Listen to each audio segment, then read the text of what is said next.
bir şey ya. Bu geçen yakaladığımızda araba. Yavru ha. Yavru mu? He. Yavru mu?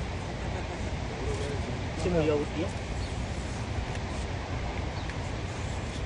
Ya bilmiyorsan az olur acaba. Kim yavru diyor? Ben. Abi bir saniye, bir saniye dur abi.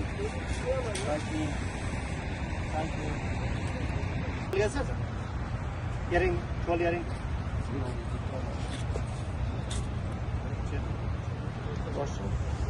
İndir yere, indir sabit bırak.